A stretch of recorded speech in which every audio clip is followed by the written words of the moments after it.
गुरु गोबिंद दो खड़े काके लागू पांव, बलिहारी गुरु आपनो जिन गोबिंद दियो मिलाए।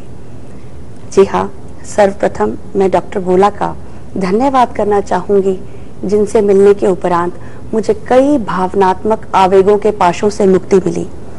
उनके पास जाकर मैंने जाना कि दान का क्या महत्व है, किस प्रकार से हम दान करके अपने ग्रहों को संतुलित रख सकते हैं। उनके पास एक वैज्ञानिक विधि है जिसके द्वारा हम दान के महत्व को समझ सकते हैं। मैं पिछले कई वर्षों से ज्योतिष विज्ञान में रुचि रखती थी और ज्योतिष संबंधी पुस्तकें पढ़ती रहती थी और अपनी जन्म पत्रिका को देखकर ग्रहों को देखती रहती थी और आशंकित भी हुआ करती थी।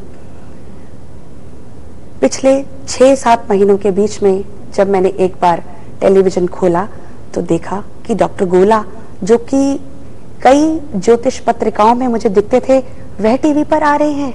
मैं आश्चर्यचकित रह गई और उनका कार्यक्रम तन्मयता पूर्वक देखने लगी। रोज कई दिनों के श्रवण के बाद मुझे पता चलने लगा कि किस प्रकार दान देकर हम अपने आप को स्वस्थ एवं खुशहाल रख सकते हैं तथा अपने आसपास के वातावरण को भी खुशहाल बना सकते हैं।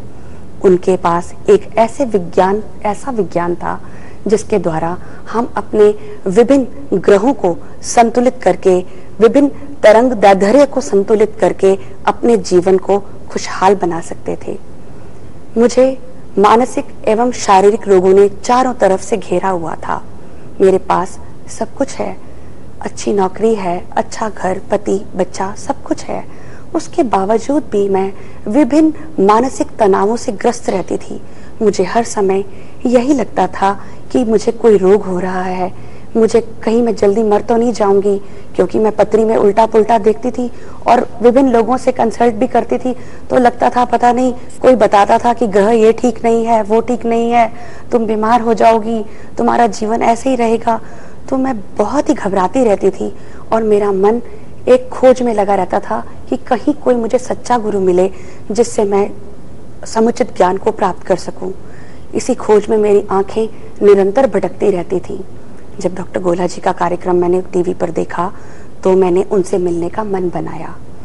बहुत महीनों की जद्दोजहद के बाद उपरांत 6 महीने के उपरांत मैंने एक दिन 16 फरवरी 2007 को पूरी हिम्मत जुटाकर उन्हें फोन किया और फोन पे उनसे मैंने मिलने की तिथि निश्चित कर ली और मैं उसी दिन जाकर उनसे मिली।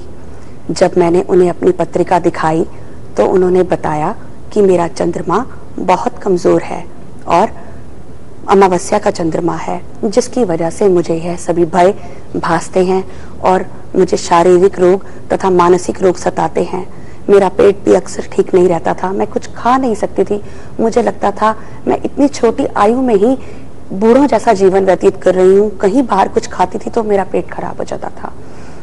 डॉक्टर गोला ने मुझे बताया कि आप चावल का दान नियमित रूप से करिए, जिसको करने के उपरांत ही आप अंतर महसूस करेंगी।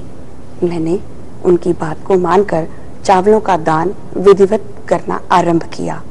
पिछले 4 महीनों से मैं चावल का दान कर रही हूँ और ये अंतर महसूस कर रही हूँ कि मैं मानसिक एवं शारीरिक दोनों तरफ से अपने आप को अब सक्षम पाती हूँ।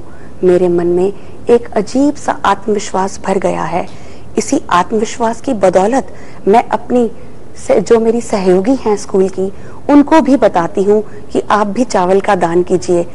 मुझे इतनी ज्योतिष तो नहीं आती है, किंतु जब भी मैं किसी को मानसिक अशांति से पीड़ित पाती हूँ तो उसको चावल देने का सुझाव दे देती हूँ। मैं ये सोचती हूँ फर्स्ट एड के रूप में कम से कम चावल उसको मानसिक संताप से तो छुड़ाएंगे। जिस तरह से मैं मानसिक संताप से दूर हुई हूँ, ऐसे वह भी दूर होंगी। तो आज भी मैं चावल का दान कर रही हूँ और डॉक्टर गोला ने मेरी पत्री देखने के बाद जो अन्य कहीं दान मुझे बताए, मैं उनको भी नियमित रूप से कर रही हूँ। मुझे बहुत खुशी है कि मैं अपने पूर्व जन्म के ऋणों को उतार रही हूँ। कोई तो व्यक्ति ऐसा मिला जो मुझे ये बता रहा है कि मैं किस प्रकार से अपने ऋणों से मुक्त हूँ। जब भी हम किसी से कर्ज लेते हैं तो हमें उस ऋण को चुकाने की एक मन में चिंता होती है, पर प्रभु से जो हम पिछले जन्मों का कर्ज लेकर आए हैं, इसके बारे में हमें नहीं पता। इसका ज्ञान डॉक्टर गोला जी ने दिया और अब जब मुझे लगता है प्रत्येक माह मैं अपनी किस्त का भुगतान करती हूँ तो लगता है मैं एक भार से मुक्त हो रही हूँ। एक अजीब सी शांति मुझे लगती है। और जब मैं चावल का दान करती हूँ तो मुझे लगता है जिन भी संस्थानों में मैं दान देती हूँ, मुझे लगता है कि वो लोग खाएंगे और मुझे आशीर्वाद देंगे। और मैं एक परोपकार का कार्य भी कर रही हूँ। गोला जी ने गाय को भी खिलाने के लिए कहा है। गाय को भी मैं प्रतिदिन खिलाती हूँ। मेरा एक रूटीन सेट हो गया है कि मुझे शाम होगी तो गाय को खिलाने जाना है। मुझे लगता है निरीह प्राणी कितना अच्छा है जो रोज मेरा इंतजार करता है कि हाँ, अमुक व्यक्ति आएगा और मुझे भोजन खिलाएगा। मुझे तो लगता है समाज का कल्याण इसी में ही है कि हम सबको मिलकर डॉक्टर गोला के बताए रास्तों पर चलना चाहिए और अपने पूर्व जन्म के ऋणों से उऋण होना चाहिए।